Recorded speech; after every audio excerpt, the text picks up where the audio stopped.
제9 재보선 결과 새정치민주연합이 참패하면서 광주발 정계 개편이 시작될 것이라는 전망이 나오고 있습니다. 호남 고속철도가 개통한 지 한 달이 지났습니다. 기대 이상으로 이용객이 급증한 가운데 역마다 명암이 극명하게 갈렸습니다. 해외 시장 진출을 노리는 보성녹차가 중앙아시아 공략에 나섰습니다. 카자흐스탄에서 현지 취재했습니다. 징검다리 황금연휴에 맞춰 전남 지역 곳곳에서 화려한 축제가 개막합니다. 여러분 안녕하십니까? 이번 보궐선거 결과를 두고 호남의 반란이다. 이런 평가까지 나오고 있습니다. 선거마다 연전연패하는 새정치민주연합은 능력을 의심받고 있고 이제는 텃밭마저도 위협받게 됐습니다. 김철원 기자입니다. 새정치민주연합이 질래야 질 수 없을 것 같았던 선거에서 또다시 졌습니다. 성완종 게이트가 터졌는데도 결과는 4대0 참패. 그중에서도 광주에서 1위와의 표 차이가 가장 크게 났습니다.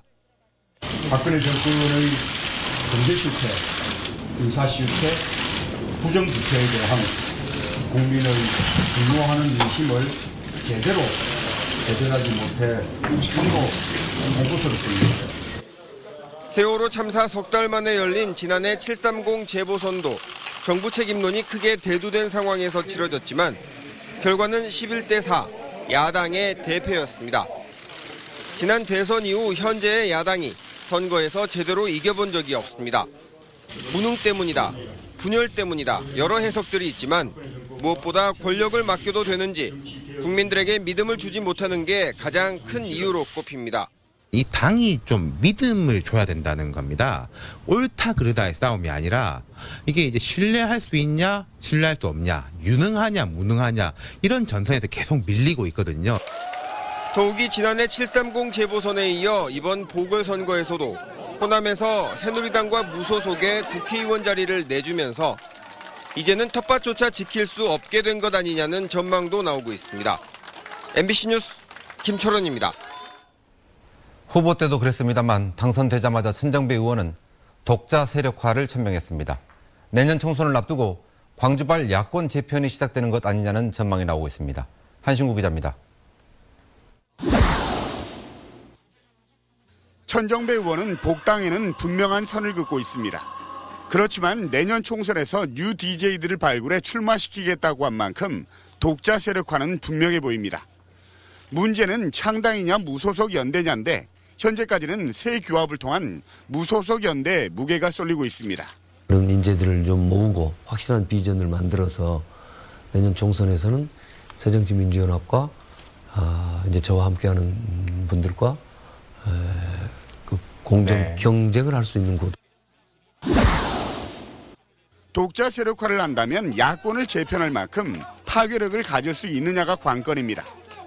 아직까지는 무소속 의원 한 명인데다가 앞으로 몰려들 이해관계가 얽힌 지지층을 정치 세력화할 수 있느냐에는 의문이 남아있기 때문입니다. 함께 할 수 있는 신선하고 좋은 사람들을 많이 찾아내고 또 이 야당 개혁의 운동을 토론회라든가 여러 가지 형태로 담론을 펼쳐서 동조하는 사람들을 많이 만들어내는 것이 굉장히 중요하다. 참패한 새정치민주연합도 어떤 식으로든 등 돌린 민심을 다잡을 안을 내놓을 겁니다. 반성과 쇄신의 규모와 진정성 여부에 따라서 분당을 포함한 대폭적인 야권 개편으로 이어지느냐 찻잔 속 태풍이냐가 결정될 걸로 보입니다. 천 후보의 당선으로 혁신과 경쟁의 씨앗은 뿌려졌습니다. 30년 가까이 정체됐던 지역 정치권에 두 세력의 건전한 경쟁이 현실화된다면 세대 교체는 물론 정권 교체의 희망도 커질 겁니다. 분명한 것은 뼈를 깎는 쇄신이나 변화가 없다면 내년 총선도 다가올 대선도 희망이 없다는 사실입니다. MBC 뉴스 한신구입니다. 호남 고속철도가 개통한 지 이제 한 달입니다. 여러 가지 변화가 있었습니다만 무엇보다 이용객 증가세가 예상보다 훨씬 빠릅니다. 김인정 기자입니다. 북적이는 승객들로 비좁은 광주 송정역 대합실. 열차를 기다리는 사람들로 발 디딜 틈이 없습니다. 호남고속철 KTX의 개통 뒤 늘어난 광주권 KTX 이용객은 46%로 기대 이상입니다. KTX 효과로 버스 이용객은 하루 500명이 줄고 항공 이용객 15%가 줄어들었습니다. 전년 대비해서 한 130% 정도 저희들이 예상을 했는데 그때보다는 약 한 20% 정도 더 순정을 했다 이렇게 보시면 될 것 같습니다. 특히 최대 5일에 이르는 이번 황금 연휴에는 예매율이 최대 85%까지 치솟아 임시 열차를 투입했을 정도입니다. 이에 따라 광주시와 인근 시군은 관광지를 연계하는 아트 투어 버스를 도입하는 등 관광객 잡기에 나섰습니다. 아직 미미하지만 남도를 거쳐 제주로 가는 여행객도 늘고 있습니다. And they want to see Jeju, so we thought it would be a bit of an adventure to fly and take a train and a boat. We thought it would be fun. 우려됐던 의료나 쇼핑 쪽 빨대 효과는 아직 뚜렷한 변화를 보이지 않고 있지만 넓어진 선택의 폭을 누리는 소비자도 있습니다. 이번에 개통하고 나서 단축돼서 보시다시피 제가 임신하고 있어가지고 거기서 입원해서 여기 내려오기가 수월하더라고요. 그래서 이번에 올라갈 때도 다시 한번. 아직 효과를 단정짓기 힘든 KTX 개통 한 달. 그러나 복합환승센터 건립이 늦춰지며 도심까지 연결이 매끄럽지 못한 점은 지역민은 물론 외지인들에게 탑승을 망설이게 하는 확실한 걸림돌입니다. 쇠락하는 광주역 문제와 계속되고 있는 요금 논란, 호남고속철 2단계 건설 문제 역시 빠르게 매듭지어야 할 과제입니다. MBC 뉴스 김인정입니다. KTX가 다니는 기차역과 그렇지 않은 역은 운명이 달라졌습니다. 지역 경제도 명암이 갈렸습니다. 이어서 정용욱 기자입니다. 호남 KTX가 개통되면서 나주역은 제2의 죽은 길을 맞고 있습니다. 나주역으로 가는 KTX 운행 횟수가 하루 왕복 12편에서 24편으로 2배가 늘면서 이용객이 60%가량 늘었습니다. 강진이나 영암, 해남 등 전남 서남권에서도 KTX를 타기 위해 나주역을 찾고 있고 혁신도시 방문객도 KTX 이용 빈도가 늘고 있습니다. 그 KTX를 이용을 해서 충분히 오전에 출발하셔서 오후에 교육 끝나고 가실 수 있기 때문에 늘어날 수밖에 없다고 봅니다. 원룸과 호텔 등 역세권 활성화도 추진되면서 나주역은 올해 자체 수입을 76억 원으로 잡았습니다. 지난해보다 2배 이상 증가한 수치입니다. 역 앞의 택시나 식당은 호황을 누리고 있습니다. 70~80%가 그 정도 손님이 늘었다고 봐야죠. 그전에는 이동기구가 전혀 없어서 아침 손님이 없었어요. 근데 KTX 그 시간대에 손님이 좀 많은 편이죠. 나주역이 뜨는 역이라면 호남선 개통 이후 KTX가 아예 다니지 않는 장성역은 지는 역에 해당됩니다. 하루에 44차례나 다니던 상하행 KTX가 운행을 중단하면서 장성역 승객은 30% 이상 줄었습니다. 장성역을 이용하는 승객들이 크게 줄면서 역세권을 중심으로 한 지역 경제가 된서리를 맞고 있습니다. 역 앞에서 10년째 식당을 하고 있는 김정기 씨는 종업원을 줄여야 할 만큼 형편이 어려워졌습니다. 한 지금 매출이 50% 정도 줄어버려가지고 종업원도 감축을 시켰고, 팔아봐야 종업원 인건비 좀 나는 먹을 게 아무것도 없잖아요. 그래서 내가 좀 힘들더라도 내가 좀 먹어. 내가 지금은 식사 시간에는 문을 잠가버려요. 장성역을 이용해 휴가를 가거나 면회를 했던 연간 32,000명가량의 상무대 군인들 역시 여기서 자취를 감췄습니다. 역 앞 슈퍼나 모텔, 택시는 수입이 곤두박질했습니다. 주말에 그래도 외부에서 오시면 저희도 좀 북적거리잖아요. 근데 전혀 없었어요.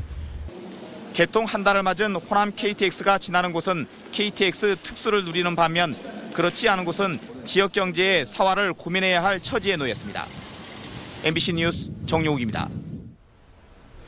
보성군이 녹차 판로 확보를 위해 중앙아시아 시장을 두드리고 있습니다. 첫 시장 개척지로 카자흐스탄을 선택하고 경제와 문화 분야 등에서 교류 협력을 강화하고 있습니다. 조현성 기자입니다. 이달 초 카자흐스탄의 경제 수도 알마티에서 열린 한국차 시음회. 보성군과 현지의 한 대학이 함께 마련한 행사였습니다. 차의 맛을 보여주고 차를 마시는 전통 예법을 선보인 자리. 현지 시장을 뚫어야 하지만 자본과 마케팅 능력이 부족해 물량 공세를 할 수는 없는 보성군으로선 차선의 선택이었습니다. 그 문화를 통해서 소에서 우리 상품의 가치를 인정받고 그 상품을 이제 수출하는 그런 기회를 갖기 위해서 세계에서 9번째로 크고 석유를 비롯한 천연 자원이 풍부해 중앙아시아의 거인으로 불리는 카자흐스탄. 물에 석회 성분이 많아 일찌감치 차 문화가 발달한 차 소비 대국이기도 합니다. пробовали? Нет. 아니요, 먹어본 적 없어요. А как думаете, какой чай? Ну, думаю, вкусно будет. 현지 시장 진출을 위한 사전 땅 고르기 작업은 어느 정도 진행된 상태입니다. 보성군은 지난해 보송차 성분 분석을 이곳 대학기술연구진에 의뢰했습니다. 성분 분석 결과 중금속은 아예 검출이 되지 않았거나 카자흐스탄 기준치를 크게 밑돌았습니다. 반면에 몸에 좋은 항산화 성분 등에서는 합격점 이상의 성적을 받았습니다. Микро-макроэлементов, поэтому чай, конечно, высокого качества, я бы рекомендовала его пить постоянно нашим казахстанцам. 보성군은 오는 6월 중에는 한국 차 문화원을 겸한 차 판매장 개설까지 앞두고 있는 등 카자흐스탄 시장 개척을 위한 움직임에 더욱 속도를 낼 계획입니다. MBC 뉴스 조윤성입니다. 5.18 기념행사위원회는 다음 달 6일 청와대를 방문해 박근혜 대통령을 면담하고 임을 위한 행진곡의 기념곡 지정과 기념식 재창을 요청할 계획이라고 밝혔습니다. 행사위는 요구사항이 받아들여지지 않으면 기념식 참석을 거부하는 등 강력 대응하겠다고 경고했습니다. 하지만 행사위와 대통령과의 면담 일정이 확정되지 않은 상황이어서 올해 5.18 기념식도 파행이 우려됩니다. 오늘 오전 6시 30분쯤 완도군 완도읍 마리나 항합 해상에서 80톤급 어선과 2톤급 어선이 충돌했습니다. 이 사고로 2톤 어선이 전복되면서 선장 55살 성모 씨가 갇혀 20여 분 만에 구조되지만 끝내 숨졌습니다.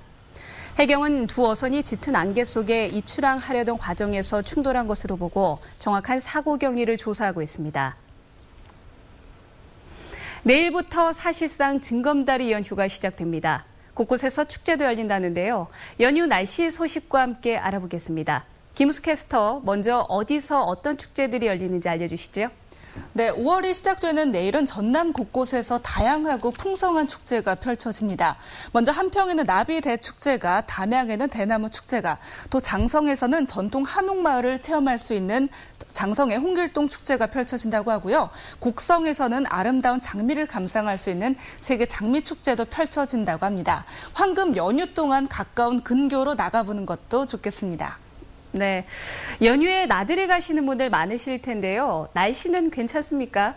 네, 내일부터는 다시 초여름 더위가 고개를 들겠습니다. 내일 낮 기온에 광주가 28도까지 오르면서 평년을 6도가량 웃돌겠고요. 주말에는 광주가 27도로 역시 따뜻한 날씨가 예상됩니다. 다만 낮부터 차차 흐려져 밤에 비가 시작돼 휴일 오후까지 비가 이어지겠습니다. 특히 남해안을 중심으로 다소 많은 양의 비가 집중되겠습니다. 내일 낮 동안 기온이 크게 오르면서 보시는 것처럼 전국 대부분의 자외선 지수가 주황색의 높은 단계까지 오르겠는데요. 외출하신다면 자외선 차단제 꼼꼼히 바르시는 게 좋겠습니다. 내일 아침 기온 오늘보다 2, 3도가량 더 올라 따뜻하겠습니다. 광주가 16도까지 올라서겠고요. 화순 14도, 구례 12도까지 오르겠습니다. 낮 기온 오늘보다 4도에서 6도가량 껑충 오르겠는데요. 광주 28도, 화순 28도, 구례는 29도까지 오르겠습니다. 비가 그친 뒤 어린이날인 5일까지는 대체로 맑아서 야외 활동하기에도 좋겠습니다. 기온도 평년을 조금 웃돌 것으로 전망됩니다. 날씨였습니다. 차세대 융합 미디어로 꼽히는 실감 미디어 분야의 기술 개발을 지원할 기반 조성센터가 착공했습니다. 빛가람 혁신도시에 들어서는 실감 미디어 산업 기반 조성센터는 내년 5월에 완공될 예정이고 제품 테스트와 품질 인증 그리고 인력 양성 등의 역할을 맡게 됩니다. 실감 미디어 기반 조성을 위한 사업에는 정부와 자치단체가 2017년까지 422억 원을 투자할 예정입니다. 한국전력이 요르단 암만에 세계 최대 규모의 디젤 발전소를 준공했습니다. 한전이 건설을 담당한 이 발전소는 디젤 발전소로는 세계 최대 규모로 기네스북에도 등재됐습니다. 한전은 앞으로 25년 동안 발전소를 운영해 투자 수익을 회수하는 방식으로 32억 달러의 매출을 올릴 것으로 기대하고 있습니다. 해외 사업을 강화하고 있는 한전은 중동과 아시아, 중남미 등 8개 나라에서 14건의 사업을 추진하고 있습니다. 광주과기원이 내년 학부생 정원의 25%를 학교장 추천으로 선발하기로 했습니다. 지스트가 확정 발표한 내년 대학 입시 모집 요강에 따르면 전체 정원 200명 가운데 175명을 수시 모집을 통해 선발하고 이 가운데 50명은 출신 고등학교장의 추천을 받은 지원자 중에서 선발합니다. 또 기초수급자나 농어촌 학생 등을 대상으로 하는 고른 기회 전형을 통해 20명으로 선발하기로 했습니다. 광주 전남 지역 백화점과 대형 판매점의 판매 지수가 다시 하락세로 돌아섰습니다. 광주지방 호통계청에 따르면 지난 3월 광주의 대형 소매점 판매액 지수는 98.5로 지난해 같은 기간보다 3.5% 감소했습니다.